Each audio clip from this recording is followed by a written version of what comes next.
Good morning to all. आज हम करेंगे हमारा 11th जो ग्रामर का टॉपिक चला हुआ है पार्ट्स ऑफ स्पीच। उसके हमारे 3 पार्ट हो चुके हैं, नाउन, प्रोनाउन और एडजेक्टिव। आज हम करेंगे वर्ब जो 4th पार्ट है पार्ट्स ऑफ स्पीच का। पहले जो वीडियो हुई है तीनों पार्ट्स, तो आशा करती हूँ आपको समझ में आई होंगी। अगर आपको उन तीनों से कोई प्रॉब्लम है तो आप उसको कमेंट बॉक्स में शेयर कर सकते हैं। आज है हमारा 4th वर्ब का टॉपिक पार्ट्स ऑफ स्पीच का। जो 8 पार्ट्स ऑफ स्पीच होते हैं उसमें से 3 हो चुके हैं, आज 4th है वर्ब का। वर्ब क्या होती है? कोई भी एक्शन वर्ड जिससे काम के होने के या करने का पता चलता है, जैसे खाना, पीना, सोना, लिखना, पढ़ना, रोना, सब की सब ये सारी की सारी क्रियाएं होती है, वर्ब्स होती हैं। हिंदी में वर्ब को क्रिया बोलते हैं, काम, किसी काम को करना।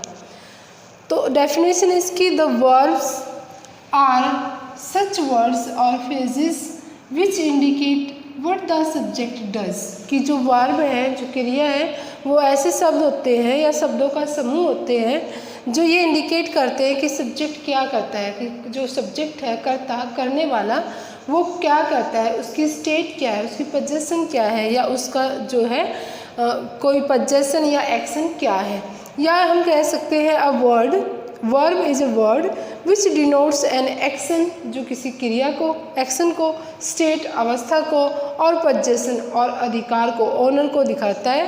And says something about subject, और सब्जेक्ट के बारे में कुछ कहता है, तो उसे हम कहते हैं वर्ब, क्रिया।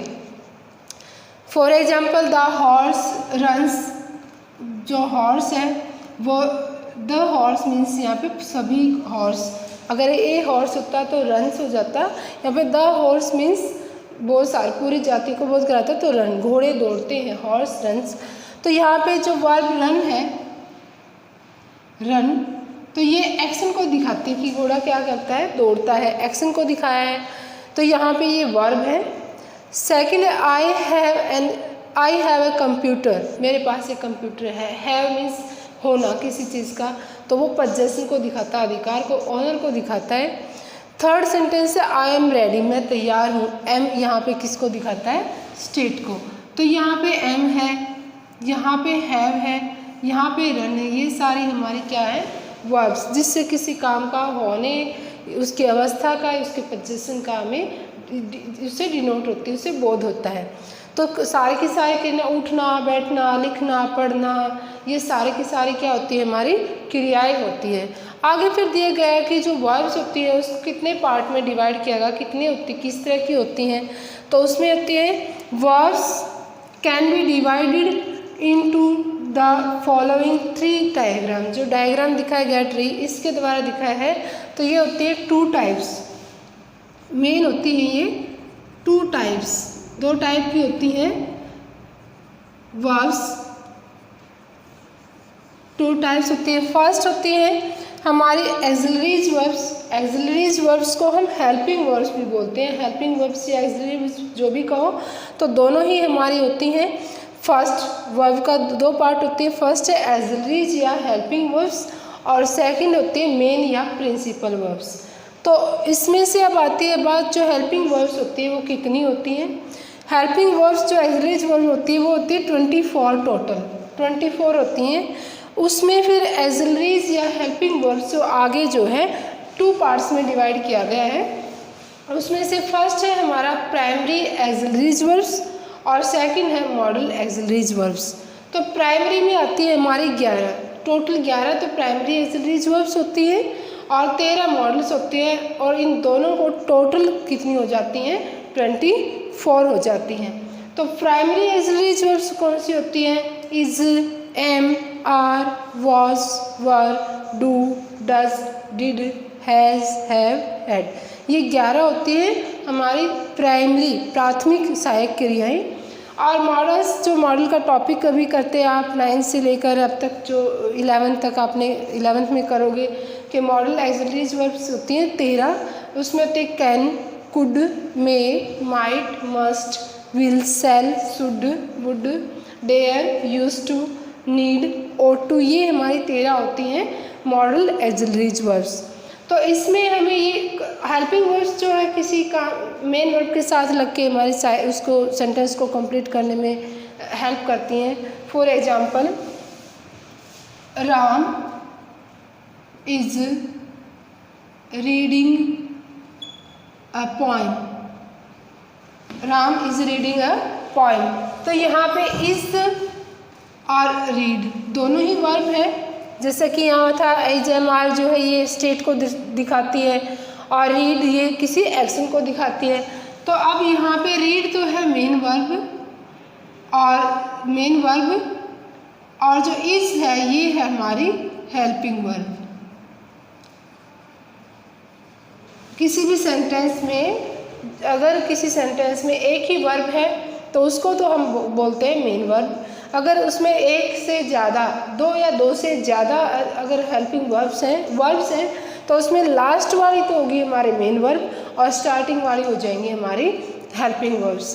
जैसे she has been reading since morning, में सुबह से पढ़ रही है, तो हैज़ बीन तो दोनों होगी हेल्पिंग वर्ब, रीड जो होगी हमारी मेन वर्ब्स। तो इस तरह से हेल्पिंग और मेन वर्ब का पता चलता है। उसके बाद सेकंड मॉडल ऑक्सिलरी वर्ब का एग्जांपल लेते हैं। We should work hard. यहाँ पे शुड और वर्क दोनों ही है। यहाँ पे वर्क तो है हमारी मेन वर्ब और शुड है हमारी मॉडल ऑक्सिलरीज यानी कि हेल्पिंग वर्ब। तो इस तरह सेंटेंस में मेन वर्ब के साथ मिलकर उसको सेंटेंस को कंप्लीट करने में हमारी हेल्प करती हैं। ये तो होती हैं ऑक्सिलरीज यानी हेल्पिंग वर्ब्स। हेल्पिंग वर्ब्स 24 होती हैं, टोटल 24 होती हैं। उसमें से प्राइमरी ऑक्सिलरीज वर्ब होती हैं 11 और मॉडल ऑक्सिलरीज वर्ब होती हैं 13, टोटल 24 होती हैं। उसके बाद होता है जो मेन पॉइंट होती है, जो मेन वर्ब्स होती हैं, मेन या प्रिंसिपल वर्ब। तो मेन या प्रिंसिपल वर्ब को भी आगे दो पार्ट में डिवाइड किया गया है। फर्स्ट है ट्रांजिटिव और सेकंड है हमारा इंट्रांजिटिव। ट्रांजिटिव और इंट्रांजिटिव। ट्रांजिटिव में होती है ऑब्जेक्ट की ज़रूरत होती है और इंट्रांजिटिव में ऑब्जेक्ट की ज़रूरत नहीं होती। तो हिंदी में ट्रांजिटिव को बोलते हैं सकर्मक, जिसमें कर्म हो, सकर्मक क्रिया, और इंट्रांजिटिव जिसमें जो कर्म है उसकी ज़रूरत नहीं होती, अकर्मक क्रिया।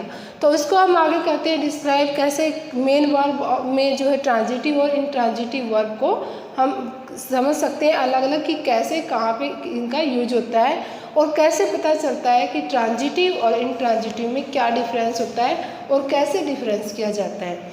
तो उसमें आता है हमारे main verbs. Main verbs are divided also in two parts. First है ट्रांजिटिव वर्ब्स।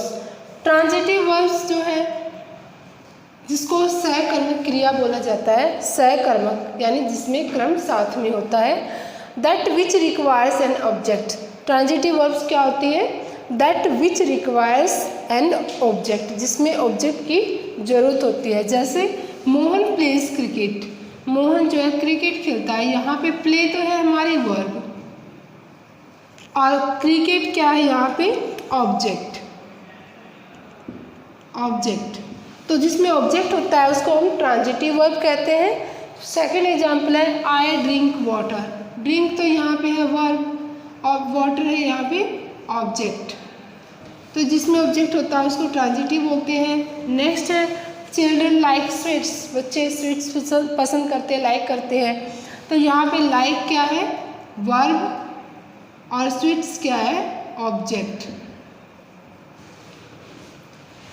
ये तो है ट्रांजिटिव जिसमें ऑब्जेक्ट की जरूरत होती है। Transitive verbs are that verbs which requires an object, जिसमें ऑब्जेक्ट की जरूरत होती है। उसके बाद है इंट्रांजिटिव वर्ब्स। इंट्रांजिटिव वर्ब्स यानी जिसमें क्रम ना हो, अकर्मक क्रियाएं।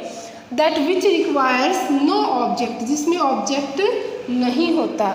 फॉर एग्जाम्पल सी स्लिप्स, वह सोती है। यहाँ पे वर्ब है, कोई ऑब्जेक्ट नहीं है, ये प्रोनाउन है, सब्जेक्ट है हमारा। सेकंड आई ड्रिंक, मैं पीता हूँ, ये वर्ब है। खाना पीना, रोना सोना, ये सारी की सारी जो एक्शन को दर्शाती हैं वो सारी वर्ब होती हैं। और आई यहाँ पे फर्स्ट पर्सन प्रोनाउन है तो कोई ऑब्जेक्ट नहीं है, नो ऑब्जेक्ट इन दोनों सेंटेंस में, नो ऑब्जेक्ट। फिर Mohan goes to market, Mohan market जाता है, गोज तो वर्ब होगी यहाँ पे, पर ऑब्जेक्ट कुछ है ही नहीं यहाँ पे।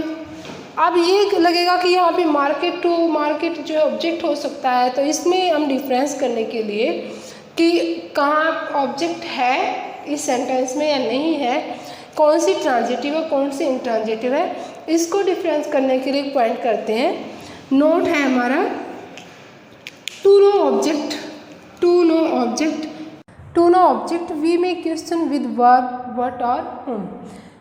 मेन पॉइंट आता है कि हमें ये पता करने के लिए कि सेंटेंस में किस में ऑब्जेक्ट है और किस में ऑब्जेक्ट नहीं है, उसको डिफरेंस करने के लिए हमें दो ही वर्ड लगा सकते हैं और वर्ब के साथ उसको लगा के क्वेश्चन पुट करते हैं। अगर आंसर आता है वो लगाने पर तो वहाँ पे हमारा ऑब्जेक्ट है, अगर नहीं आता है तो ऑब्जेक्ट नहीं है। और वो दो वर्ड कौन से हैं, फर्स्ट है व्हाट और सेकंड है whom।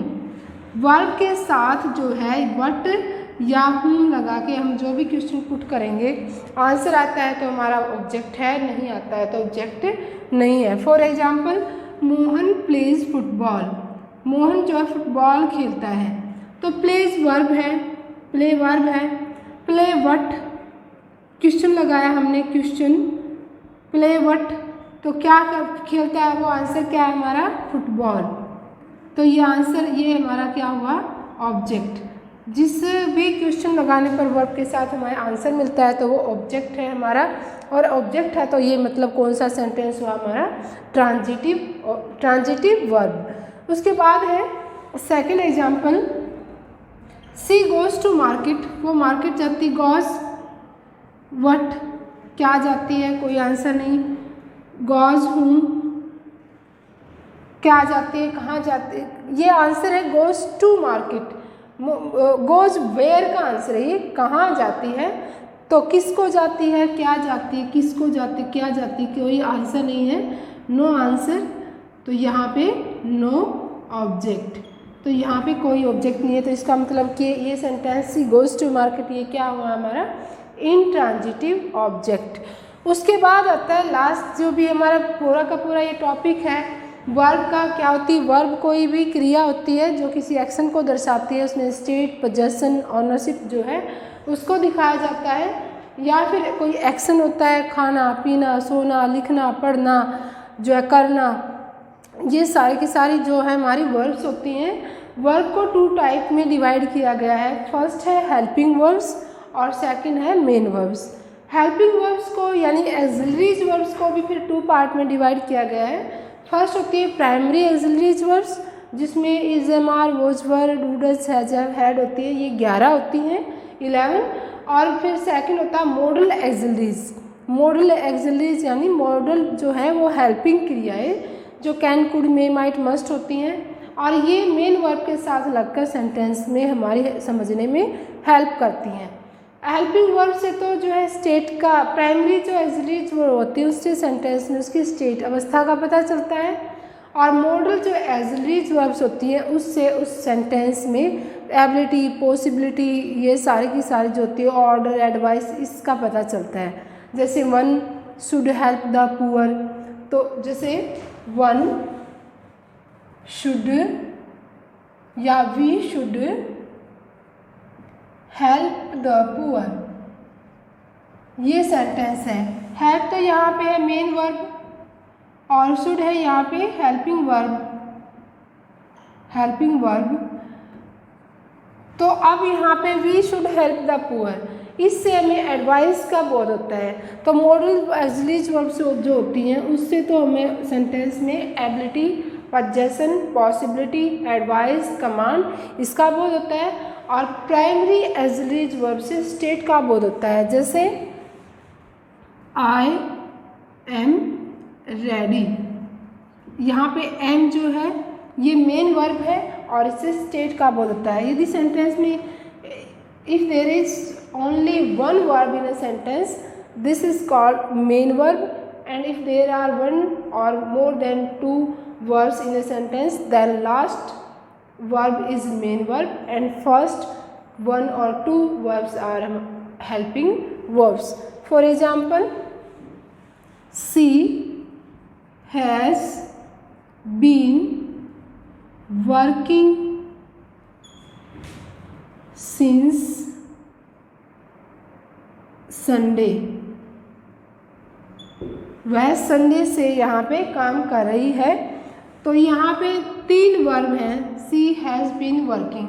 इसमें से ये पता करने के लिए कि कौन सी मेन वर्ब है और कौन सी हेल्पिंग वर्ब है, उसके लिए रूल होता है जो लास्ट वाली वर्ब होगी हमारी लास्ट, वो तो होती है मेन वर्ब, और बाकी जो भी होती हैं वो सारी की सारी एक है या 2 है तो वो होती है हमारी हेल्पिंग वर्ब। दोनों ही क्या है यहाँ पे हेल्पिंग वर्ब है, हेल्पिंग वर्ब। इस तरह से हमारे 2 हैं तो लास्ट वाली मेन और फर्स्ट वाली, जैसे सी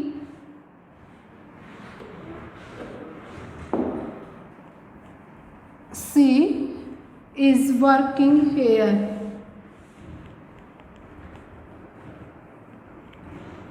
for example, Sita is working here. Sita यहाँ पे काम कर रही है।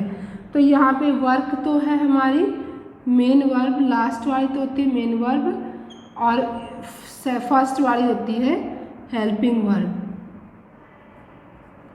तो इस प्रकार जो हेल्पिंग वर्ब्स होती हैं या तो वो मॉडल एक्सिलरीज हो या फिर प्राइमरी एक्सिलरीज हो, 24 एक्सिलरीज हेल्पिंग वर्ब्स जो होती हैं वो मेन वर्ब के साथ लग के जो है सेंटेंस को समझने में हेल्प करती हैं।